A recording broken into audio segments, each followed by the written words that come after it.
In the early 19th century, Europe was embroiled in the Napoleonic Wars. Spain, once a mighty empire, was now a battleground where local resistance clashed with the forces of Napoleon Bonaparte. Among the many sieges that marked this turbulent period, the Siege of Saragossa stands out for its ferocity and the unyielding spirit of its defenders. Saragossa, a city nestled along the Ebro River, became a symbol of Spanish resistance. As the French army, commanded by Marshal Jean Lannes, approached in the summer of 1808, the citizens of Saragossa prepared for a fight to the death. Led by General José de Palafox y Melzi, the city's defenders included regular soldiers, militia, and civilians. The initial French assault met with fierce resistance. The defenders fortified their positions, using the ancient Roman walls and the dense urban landscape to their advantage. The French, despite their superior numbers and artillery, found themselves embroiled in brutal street-to-street combat. Each house became a fortress, each street a battlefield. The atmosphere in Saragossa was one of defiant determination. The city's narrow, winding streets were filled with barricades, and the sound of hammers and saws echoed as makeshift defenses were constructed. Men, women, and even children took part in the preparations. The church bells rang out, calling the citizens to arms, and the air was thick with the smell of gunpowder and the sweat of labor. Marshal Lannes, a seasoned and ruthless commander, underestimated the resolve of Saragossa's defenders. His initial strategy of swift, overwhelming force faltered in the face of their tenacity. The French artillery bombarded the city day and night, but the defenders, driven by a fierce love for their homeland, repaired the damage as quickly as it was inflicted. Lannes' frustration grew as the siege dragged on, his hopes of a quick victory dashed. As the siege dragged on, the situation within Saragossa grew dire. Food and water became scarce, disease spread, and the constant bombardment took its toll. Yet the spirit of resistance remained unbroken. Stories of individual heroism emerged, such as that of Agustina de Aragón, a young woman who took up arms and inspired the defenders by firing cannons herself after the soldiers manning them were killed. Agustina's story became a rallying cry for the city's inhabitants. Her courage in the face of overwhelming odds embodied the spirit of Saragossa. She was often seen moving among the defenders, offering words of encouragement and tending to the wounded. Her actions were not just symbolic, they were a testament to the collective will of a people determined to resist subjugation. While Agustina de Aragón is celebrated as a heroine, some historians question the accuracy of her legend. Did she truly fire the cannon that turned the tide in key battles? Or has her story been romanticized over time? New evidence and personal accounts might offer a more nuanced understanding of her role. The French, realizing that brute force alone would not break the city's spirit, tried to exploit divisions within the Spanish ranks. They spread rumors and attempted to bribe key figures. However, the bonds forged in the crucible of siege warfare proved too strong. The defenders' shared hardship only solidified their unity. Marshal Lannes, frustrated by the stubborn resistance, escalated the siege. He ordered a relentless bombardment, turning large parts of the city into ruins. The French troops advanced methodically, clearing the city block by block. But every gain came at a high cost. The defenders, knowing the terrain intimately, launched guerrilla-style counterattacks, striking the French from hidden positions before melting back into the labyrinthine streets. Amidst the chaos, the French faced another enemy: disease. The cramped, unsanitary conditions of the siege lines fostered the spread of illness. Dysentery and typhus ravaged both the French and Spanish ranks. Medical supplies were scarce, and the makeshift hospitals were overwhelmed. The cries of the sick and dying added a haunting soundtrack to the relentless cannonade. The defenders of Saragossa, exhausted and outnumbered, continued to hold out. General Palafox, suffering from illness, handed over command to other officers, yet the resistance persisted. In January 1809, the French launched a final massive assault. The fighting was brutal, with both sides suffering heavy casualties. The turning point came when the French breached the inner defenses and captured key positions. By February 20th, 1809, after months of relentless fighting, Saragossa finally fell. The city was left in ruins. but its defense became a legend that inspired further resistance across Spain. The fall of Saragossa was marked by scenes of devastation and despair. The once vibrant city was reduced to rubble, its streets choked with debris and the bodies of the fallen. Yet even in defeat, the spirit of resistance endured. Survivors gathered to mourn their losses and vow to continue the fight. The story of Saragossa's defense spread like wildfire, igniting a flame of resistance that would not be easily extinguished. In the aftermath of the siege, the French faced the daunting task of pacifying the city. The remnants of Saragossa's defenders, though beaten, remained defiant. Acts of sabotage and guerrilla attacks continued, hampering French efforts to establish control. The occupying forces found themselves ensnared in a web of resistance that extended far beyond the city's ruined walls. Marshal Lannes, for all his military prowess, could not quell the spirit of Saragossa. The city's resistance had cost the French dearly, both in terms of manpower and morale. It was a stark reminder that even the mightiest armies could be humbled by the resolve of a determined people. The Siege of Saragossa had far-reaching consequences. It galvanized the Spanish resistance, contributing to the Peninsular War's protracted and costly struggle for the French. The city's defense was celebrated in literature, art, and history as a symbol of unyielding resistance against tyranny. The legacy of Saragossa became a touchstone for future generations. Writers and artists immortalized the siege in poems, paintings, and novels. The story of Agustina de Aragón, in particular, captured the imagination of the public. Her bravery was celebrated as a symbol of the strength and resilience of the Spanish people. The siege also had a profound impact on military strategy. The French, despite their eventual victory, recognized the costliness of urban warfare against a determined populace. The lessons learned in Saragossa would influence military tactics for years to come, shaping the conduct of sieges and urban combat in future conflicts.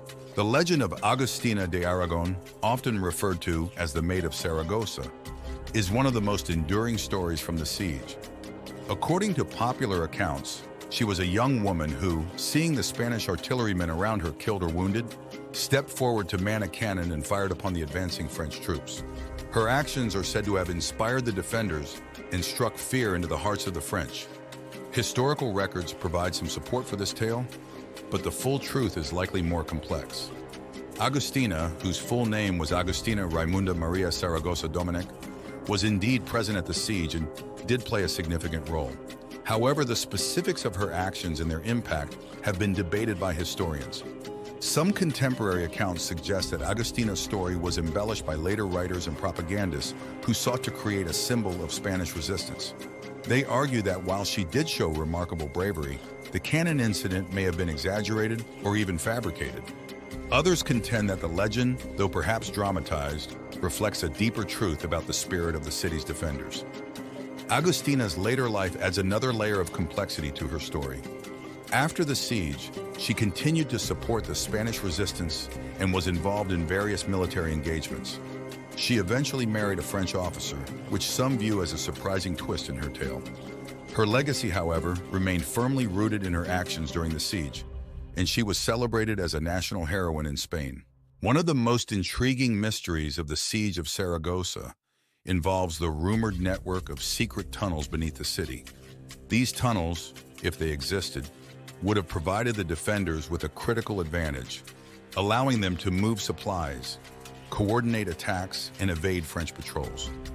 Some contemporary accounts mention the use of underground passages, but detailed maps or documentation are scarce.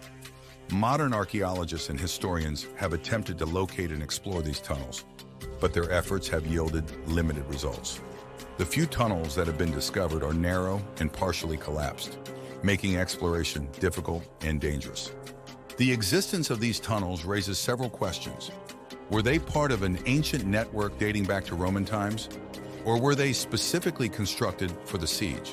How extensive were they, and how effectively did the defenders use them? The lack of concrete evidence leaves these questions unanswered, but the possibility of such a network adds an element of intrigue to the story of Saragossa. The tunnels also feature prominently in local folklore. Stories abound of hidden chambers filled with treasure, secret escape routes, and daring exploits by the city's defenders. While these tales are likely embellished, they reflect the enduring fascination with the siege and its many mysteries. Another unresolved mystery of the Siege of Saragossa concerns the disappearance of key documents. Historians have long suspected that important records detailing French strategies, internal communications, and logistical challenges were lost or deliberately destroyed. These documents could have provided valuable insights into the French perspective on the siege. How did the commanders view the stubborn resistance of Saragossa? What internal debates and conflicts influenced their decisions? The missing records leave a significant gap in our understanding of the siege from the French side. Several theories have been proposed to explain the disappearance of these documents. Some suggest that they were destroyed to prevent them from falling into Spanish hands, while others believe they were lost in the chaos of the siege's final days. There is also speculation that some documents may have been taken as souvenirs by soldiers or officers and subsequently lost or forgotten. The search for these missing documents continues to intrigue historians. Occasional discoveries of letters, diaries, and reports provide tantalizing glimpses into the past, but the full story remains elusive. The lost records of the Siege of Saragossa are a reminder of the fragility of historical knowledge and the many secrets that the past still holds. Espionage and intelligence played a crucial but often overlooked role in the Siege of Saragossa. Both the French and Spanish employed spies to gather information, disrupt enemy plans, and sow discord. The effectiveness of these efforts, however, remains a subject of debate. On the Spanish side, local knowledge and clandestine networks were vital assets. The defenders relied on informants to anticipate French movements and coordinate their defenses. Some historians believe that key victories and successful counterattacks were facilitated by timely intelligence. The use of local scouts and guerrilla fighters who knew the terrain intimately also played a significant role in the Spanish strategy. The French, for their part, attempted to infiltrate the city's defenses and gather information on Spanish plans and morale. They also used propaganda and psychological warfare, spreading rumors to undermine the defenders' resolve. The success of these efforts is difficult to measure, but they highlight the complexity of the siege and the many layers of conflict beyond the battlefield. One of the most intriguing figures in this aspect of the siege is Francisco Espoz y Mina, a renowned Spanish guerrilla leader. While not directly involved in the defense of Saragossa, his network of fighters provided crucial support and intelligence to the city's defenders. Mina's actions exemplify the broader guerrilla war that raged across Spain, complicating French efforts to maintain control. The role of espionage in the Siege of Saragossa adds another dimension to the story, emphasizing the importance of intelligence and subterfuge in warfare. It also raises questions about the unseen and often unacknowledged contributions of those who worked behind the scenes to influence the outcome of the conflict. The fate of certain high-ranking French officers during the Siege of Saragossa remains a topic of speculation and intrigue. Reports of their disappearance or mysterious deaths have fueled various theories and legends. One such figure is General Louis-Gabriel Suchet, a key commander in the French army. Suchet, who later became Marshal of France, was known for his strategic acumen and ruthlessness. During the siege, he played a prominent role in the French efforts to capture the city. However, some accounts suggest that he disappeared for several days during a critical phase of the siege, leading to rumors of his capture or defection. Official records indicate that Suchet continued to command French forces after the siege, but the episode has never been fully explained. Some historians believe he was taken prisoner and later exchanged, while others suggest he went into hiding to escape an internal power struggle. The truth remains uncertain, adding to the aura of mystery surrounding the siege. Another enigmatic figure is Colonel Louis-Joseph Lahour, a French officer known for his daring exploits. Lahour was reportedly seen leading a charge into the heart of the city, but was never seen again. His fate is unknown, and his disappearance has given rise to various theories. Some believe he was killed in action and his body lost in the chaos, while others speculate that he deserted and fled. These missing commanders symbolize the chaos and confusion that often accompany warfare. Their stories, whether rooted in fact or legend, add a human element to the broader narrative of the siege, reminding us of the individual lives and fates intertwined with the larger historical events. The theory that foreign agents, particularly British, played a covert role in supporting the defenders of Saragossa is a topic of considerable debate. The British, who were allied with Spain against Napoleon, had a vested interest in fostering resistance to French rule. Some historians argue that the British provided clandestine aid to Saragossa in the form of arms, supplies, and military advisors. This support, while not officially documented, could have been facilitated through covert channels and intermediaries. British agents, operating under the guise of merchants or travelers, may have smuggled weapons and ammunition into the besieged city. Evidence for this theory is circumstantial but intriguing. Reports of British-made weapons and supplies found among the defenders suggest a link. Additionally, British naval forces operating in the Mediterranean were known to support Spanish resistance efforts, providing a plausible mechanism for aid. The British government, led by Prime Minister William Pitt the Younger, had a history of using covert operations to undermine Napoleon's ambitions. The possibility that such efforts extended to Saragossa is consistent with their broader strategy of fostering and supporting resistance movements across Europe.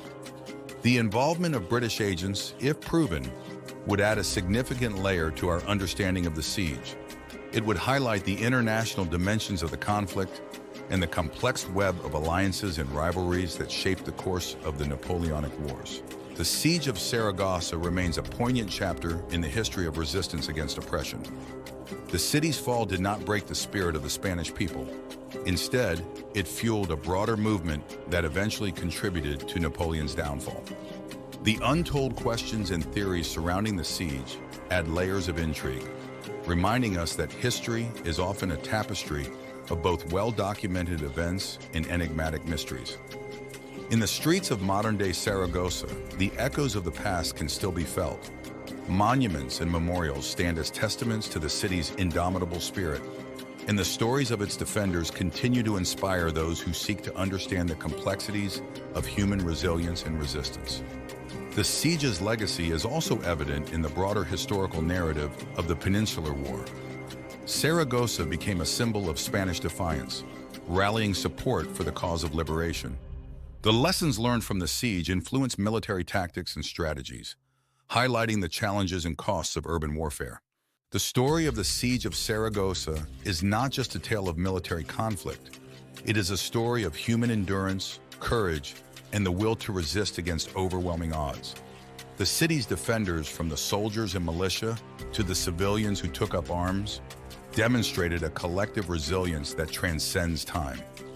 The mysteries and theories that surround the siege add a layer of depth to its history, inviting us to explore the nuances and complexities of the past. They remind us that history is not just a record of events, but a living, breathing tapestry of stories, each thread contributing to the rich fabric of our collective memory. As we reflect on the Siege of Saragossa, we are reminded of the enduring power of the human spirit. In the face of adversity, the people of Saragossa stood firm, their actions echoing through the ages as a testament to the strength and resilience of those who dare to resist.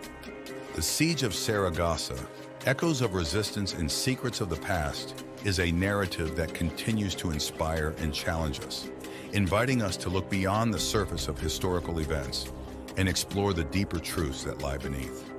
It is a story of courage, defiance, and the enduring quest for freedom, a story that will continue to resonate for generations to come.